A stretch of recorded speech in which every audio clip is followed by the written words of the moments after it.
In October 1944, the morning fog at the port of Lisbon lay over cranes and freighters like a gray shroud, swallowing steel and secrets alike. Sam Greenberg lay flat on the rusted tin roof of a warehouse in the docklands, binoculars pressed so hard to his face that the metal rim gnawed at his brow. The air tasted of salt and damp, layered with engine oil, rotting seaweed, and the faint sweetness of sardines grilling somewhere beyond the piers.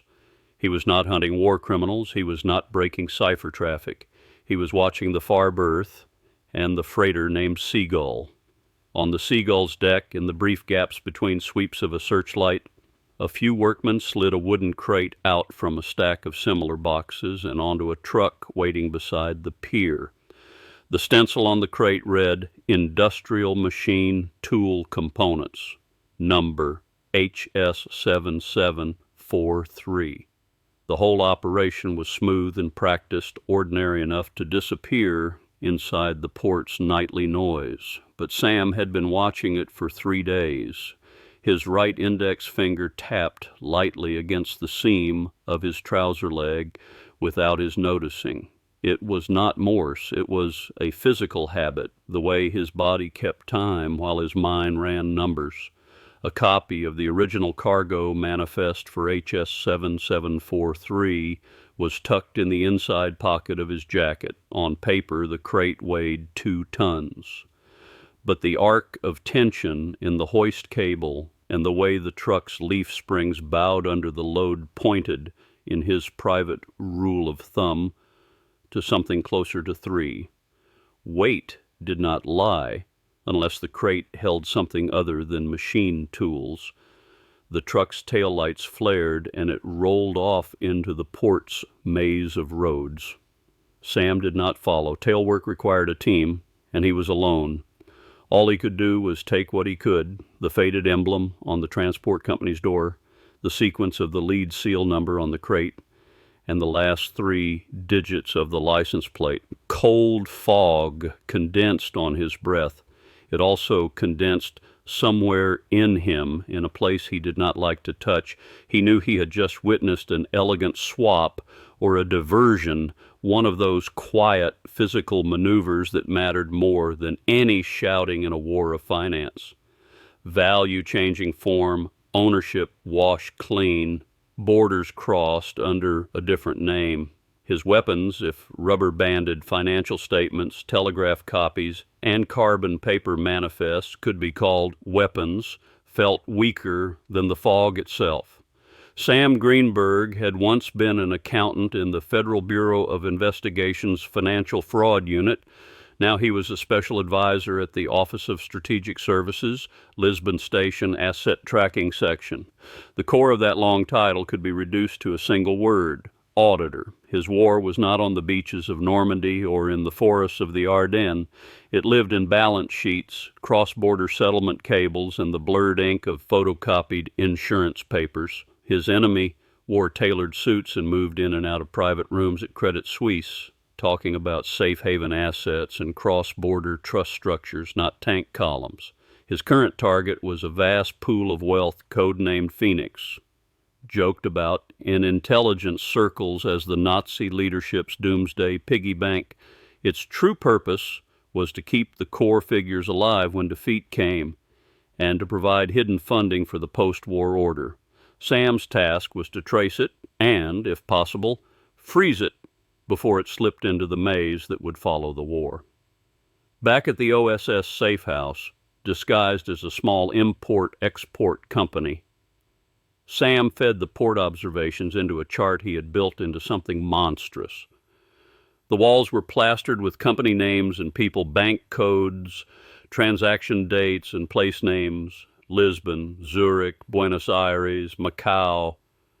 Colored threads connected them like a delirious neural net. His tools were a mechanical adding machine that clacked with tired violence, piles of carbon paper, an ivory abacus given to him by a Chinese contact who swore the abacus was more accurate than any machine, and a stack of pencil stubs worn down to raw wood. For months, he had worked like an archaeologist assembling a shattered jar. Bank statement fragments bought on the black market, ledger scraps procured by bribe, business telegrams intercepted and broken, their meaning still jagged at the edges. Gradually a chain took shape, beginning with diamonds.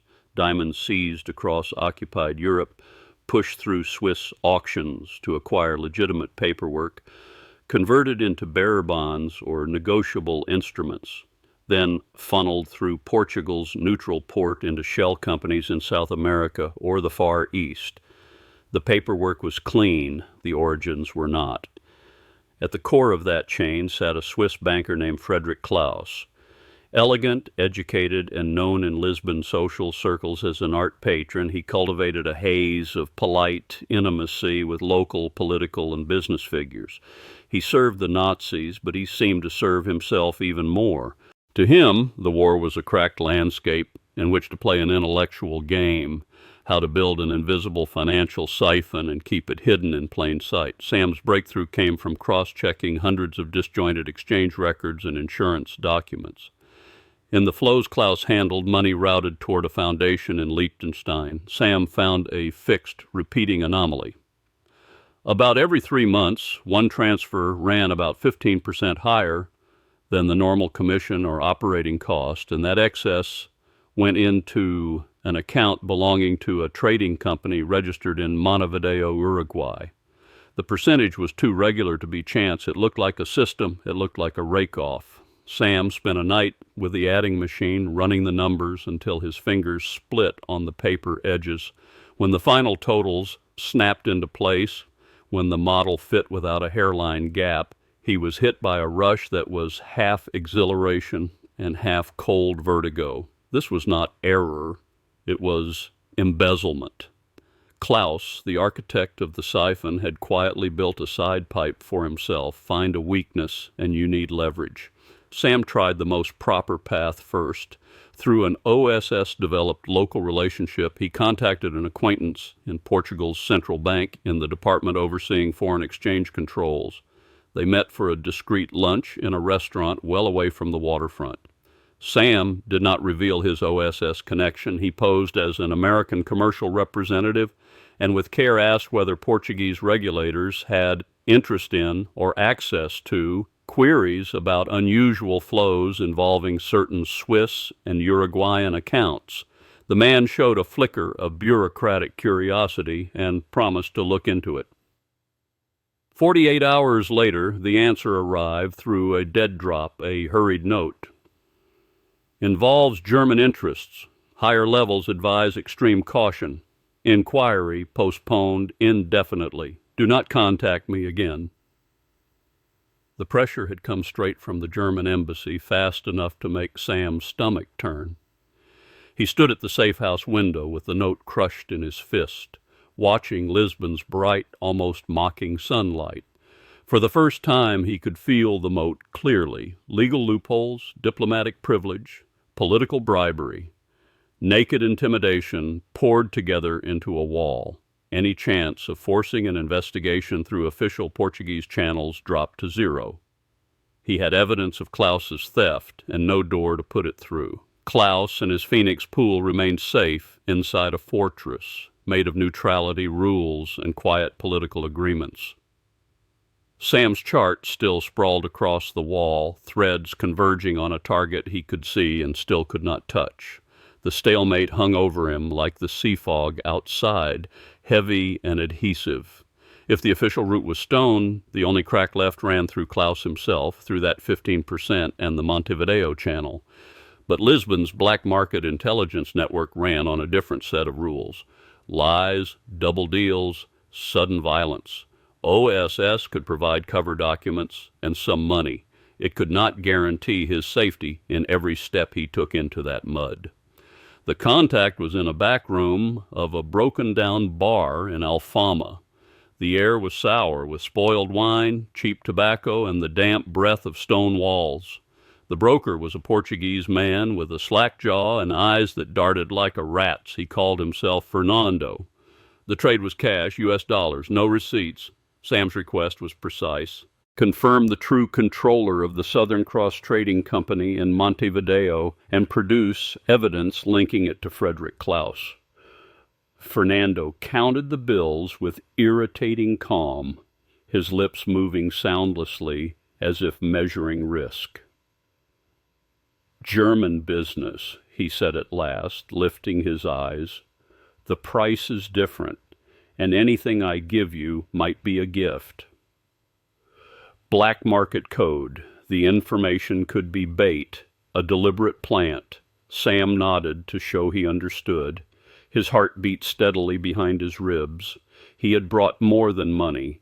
He had brought a prepared cover story about a South American investment gone bad, an explanation for why he was obsessed with the company. A few days later, at the second meeting, Fernando handed him a thin envelope without extra words. Inside were a few blurry photocopies and a fragment of a handwritten memorandum. One photograph showed a woman outside a bank in Montevideo. She was well dressed, but only the outline of her face was clear. The memo, in Portuguese, recorded a transfer authorization from Switzerland to Uruguay. The signature line held a flowing, stylized initial, and the handwriting matched closely enough to sting Klaus's signature style on an early business document Sam already possessed. The most important line had been scored with Fernando's fingernail.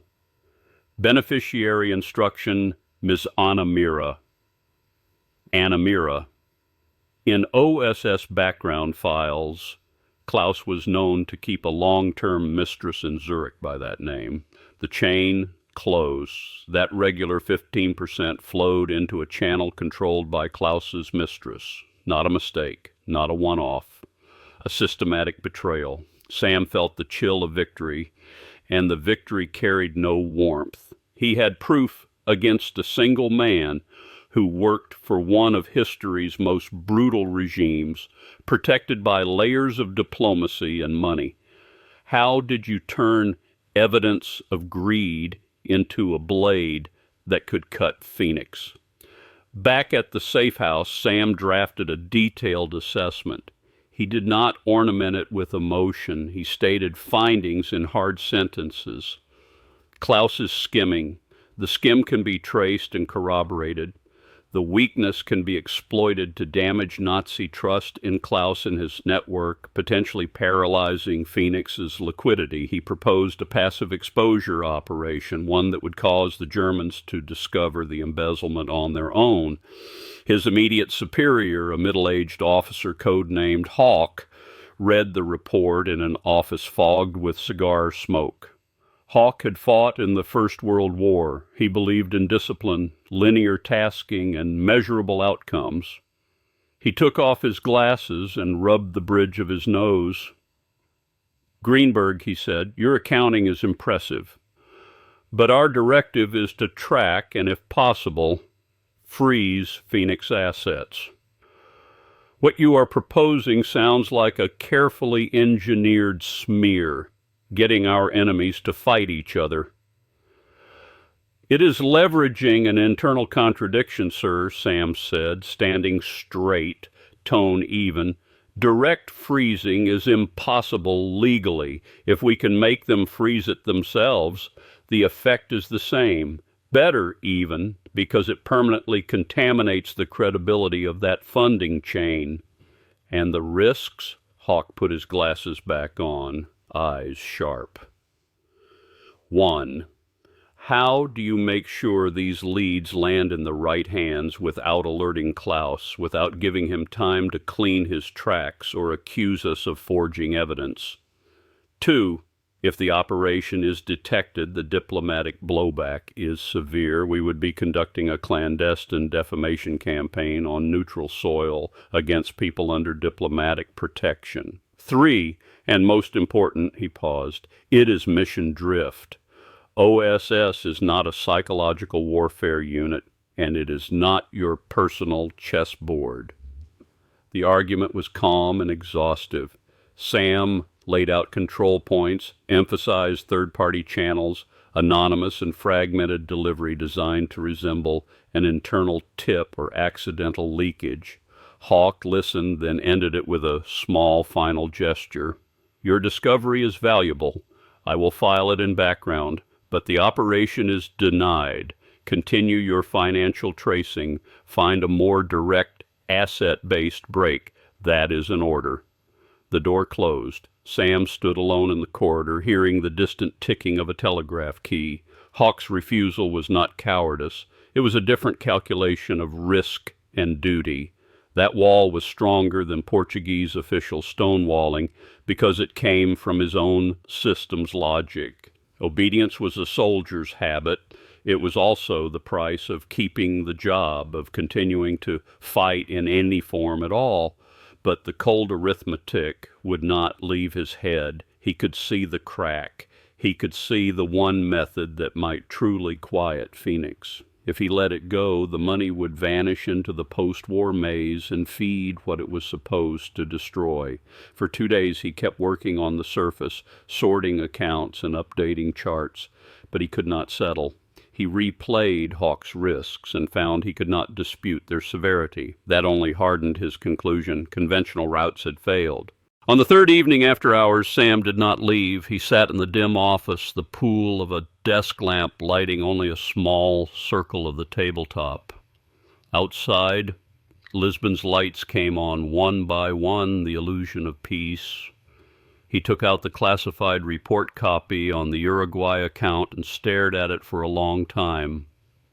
Then he tore it into pieces, too small to reassemble, and dropped them into a tin bin at his feet. He struck a match. The flame rose, reflecting on his expressionless face. He was not destroying evidence. He was burning hesitation. He had chosen. No resources, no authorization, no retreat. He would execute the handing over the knife plan as a private individual, unofficial in every sense. The objective was precise, not to destroy Klaus, nearly impossible, not to seize the assets beyond one man's capacity, but to manufacture a contagion of distrust between the Nazis and Klaus. He would pose as a genuinely greedy South American capital agent, indifferent to politics, arriving by chance at exactly the wrong or right time. At the same time, he would become a ghost, feeding the Germans just enough hints to make them suspect their own banker. The plan's core was information control, dangle bait to Klaus's deputy about large South American money seeking safe haven acquisitions, simultaneously leak fragments to the Germans suggesting Klaus maintained a private slush fund. The two streams had to appear independent while resonating in time so that a German auditor's mind would connect them in the most dangerous way. It required a tight script, flawless cover, and the ability to withstand crushing psychological pressure. He began sorting through usable aliases, background stories, contact channels, and above all, the method by which the first ember of suspicion would be delivered into the German embassy. Night deepened. The city's noise receded. In him, a calm spread that belonged only to people with no options left. Carlos Montero began to surface quietly in Lisbon's social world, a trader supposedly from Buenos Aires with a pronounced interest in wine, art, and international safe haven asset allocation. The cover could survive a rough check. OSS had built document chains for long-term identities like this, paperwork for an import-export company that did exist on paper in Argentina, though it did little business. Sam immersed himself in the role, an accent carrying a deliberately preserved Spanish edge, a taste for expensive vintages, and a studied impatience with European hesitation. The bait was sniffed quickly. Days later, Sam received an invitation to a small dinner at an exclusive members club in Lisbon. The guests included a former Portuguese finance official, a local banker, and Sam's primary target, Emil Hughes, the operational hand running Klaus's Lisbon business and his key lieutenant. Hughes was a lean, efficient man in his middle years, hair arranged with precision, his smile as calibrated as a Swiss watch. Behind the smile, his eyes carried a cold light that weighed everything for value. The dinner moved through understated luxury. Crystal clinked softly. Silverware made almost no sound. As Montero, Sam spoke about South America's post-war potential, complained about Europe's rigidity and uncertainty, and suggested carefully that certain far-sighted European friends were moving assets south to diversify risk. He never named illegal transactions, but every sentence hovered at the edge of the gray zone. Hughes listened more than he spoke, occasionally asking technical questions about Argentine currency controls or Brazilian market access. He seemed professional, cautious, but when Sam mentioned, as if in passing, that some assets, because of the special nature of their origin, required non-standard disposal and holding structures, Hughes paused in the middle of lifting his glass, a movement so small it was nearly invisible. Special situations require special solutions, Mr. Montero, Hughes said in English, smiling, eyes steady. That calls for great discretion and professional handling. That is exactly what I came to Lisbon to find, Sam replied, smiling back as if it were ordinary business. The first contact left a hook. Sam knew better than to rush. He had to let Hughes and Klaus behind him believe Montero was real, profitable, and manageable. Meanwhile, the second separate front had to open in the dark. Delivering suspicion into the German embassy was the most dangerous and delicate element. Sam could not leave any trace linking back to OSS or the United States. It had to look internal. A disgruntled employee, an auditor who stumbled across inconsistencies, a competitor Klaus had offended. He chose the oldest method and the hardest to trace, anonymous letters, not one, fragments. The first fragment was a note without letterhead, assembled from clipped letters taken from different printed materials and slipped into the embassy's routine commercial mail. He did not argue loudly. He gave a small nod and allowed himself to be escorted between them into the back seat. The door shut. The car merged into traffic and disappeared. The entire action took less than a minute. Pedestrians moved on. No one seemed to register it. Sam pressed himself against a building wall, his palms cold and wet. He recognized the type. Not street muscle, not Portuguese police. Men shaped by an internal security bureaucracy. Quiet speed, clean execution. The scene suggested PVDE at least knew and had chosen to look away, but the men were not Portuguese. Everything pointed to the German embassy's own security or audit arm. The fish had bitten, and the pull was sharper than Sam had expected. He felt no joy, only the hollow weakness that follows the release of extreme tension, and behind it a deeper fear. The game had entered a new phase. Now he had to watch the fire he had lit and see how it would consume what it was meant to consume without letting the sparks reach him. That afternoon, rumors about Frederick Klaus began to flutter through Lisbon's social circles like startled birds. A planned charity dinner was canceled. Klaus vanished from his usual clubs. Calls to his private office went unanswered or were deflected by a secretary with polite phrases. Mr. Klaus has had to leave the city on urgent business. People who truly understood kept silent, and the silence itself was a wall. Through limited OSS channels that had not been cut off by his superiors, Sam collected scraps with care. The information was hazy but consistent.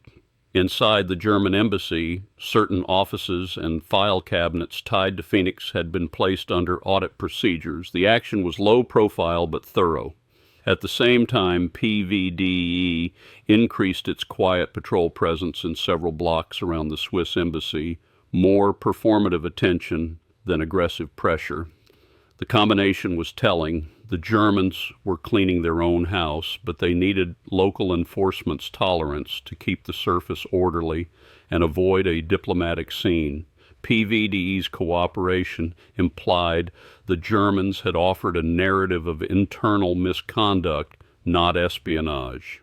2 days later, A clearer signal appeared. A Portuguese financial institution in the commercial district, the main local banking service for Klaus's operations, suddenly suspended all non-basic transactions across several accounts linked to Phoenix. The stated reasons were regulatory inquiry and foreign exchange compliance review. Funds could enter but not leave.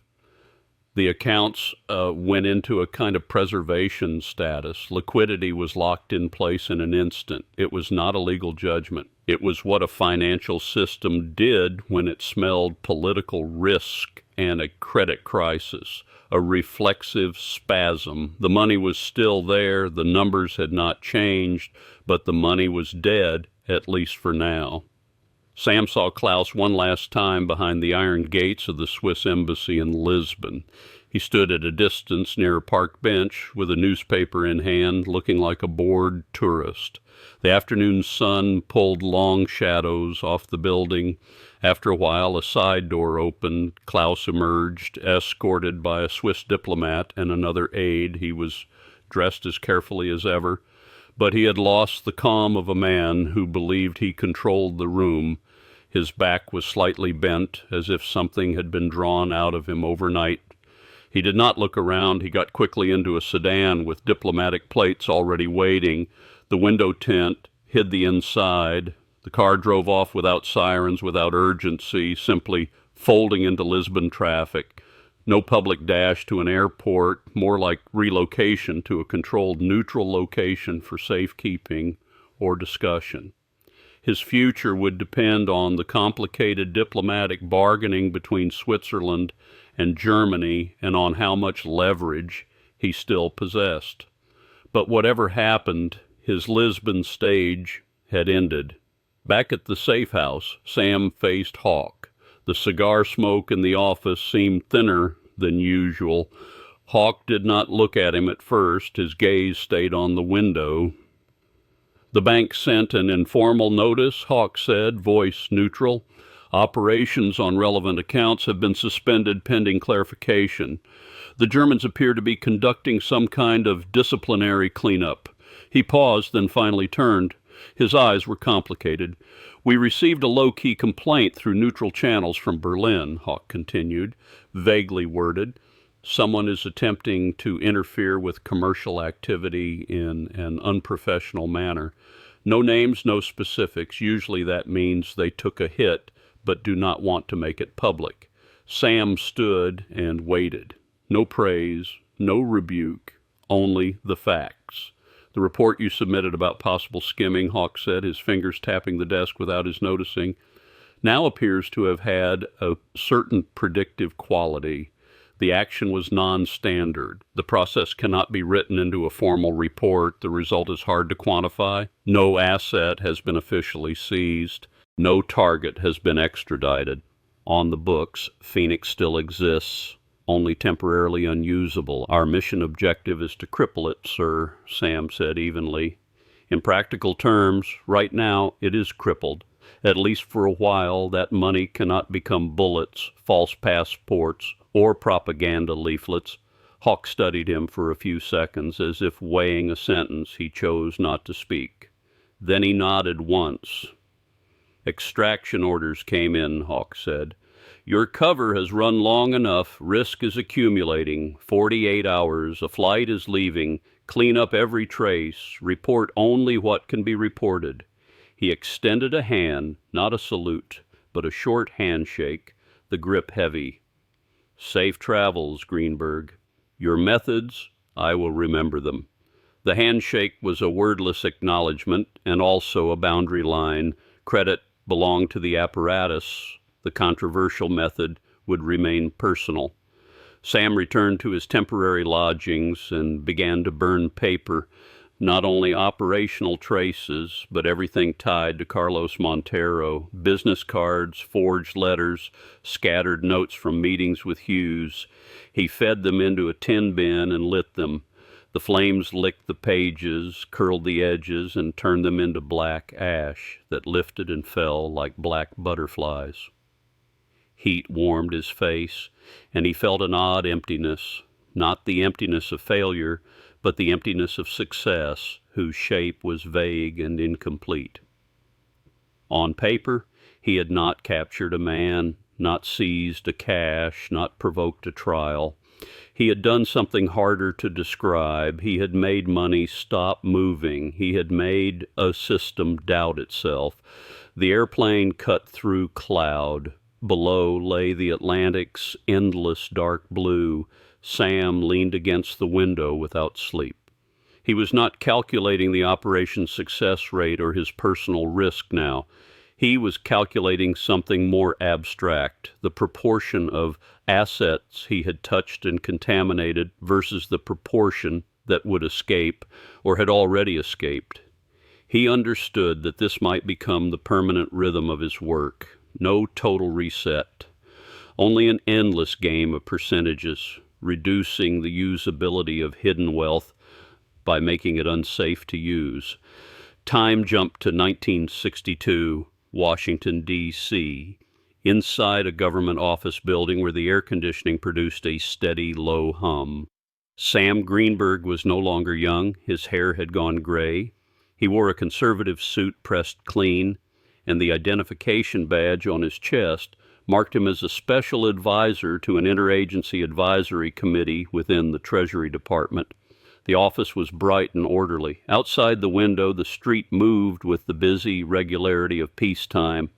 A young analyst, brow knotted, laid a thick dossier on Sam's desk. "Mr. Greenberg, this cross-border funds flow report is highly suspicious," the analyst said.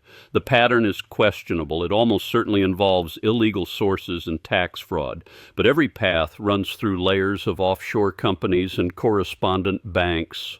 Legally, we cannot pierce it, let alone freeze or seize anything. We cannot build a chain of conclusive evidence. It feels like swinging at fog." Sam picked up the dossier but did not open it immediately. His eyes moved over the analyst's face, the familiar mixture of frustration and stubborn focus. He set the file down and spoke with a steadiness shaped by time. "What is your objective, analyst?" he asked. "To seize the money, sir, to stop it from being used for illegal activity." "And if you cannot seize it?" Sam asked. "If the law and borders form a moat, the way Lisbon did back then." The young man hesitated.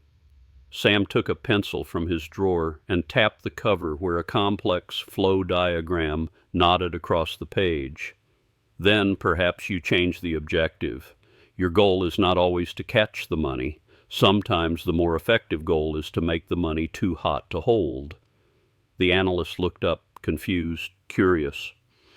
"Make the holder lose sleep," Sam continued, his gaze slipping through time toward a city of fog and calculation. "Make the users distrust each other. Make the channels carrying it pull back out of fear or demand costs no one can bear. Make the asset itself lose value, freeze, because trust collapses. Your work is not only pursuit. Sometimes it is contamination. Contaminate its credibility, contaminate its safety, contaminate the peace of mind of the people who think it will protect them." He opened the dossier and, in the wide margins, wrote a short evaluation and recommendation.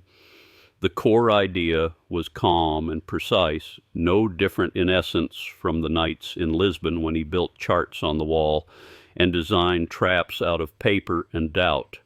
When he finished, he handed the file back. "Try reassessing from that angle," he said. "See what pressure points you can find, not legal ones, but human ones, and points where the system's trust can be stressed." The analyst accepted the file, thanked him, and left. The office returned to quiet. Sam sat for a moment, then opened the lowest locked drawer of his desk and removed a document whose edges had yellowed slightly. It was a highly simplified, technical, internal memorandum summary of the Lisbon action. All personal decisions and gray methods had been erased. Only the method remained, using internal financial distrust to obstruct asset liquidity. He read it without expression, then returned it to the drawer and locked it away again. A soft click as the latch engaged, a silent operation, a cold doctrine for fighting complexity in the shadows. Set down in memory and in the machinery of institutions, waiting, perhaps never to be fully understood, but capable, in the right moment, of offering someone facing fog a different kind of light. Outside the window, sunlight spilled across the clean desktop, peace on the surface, held,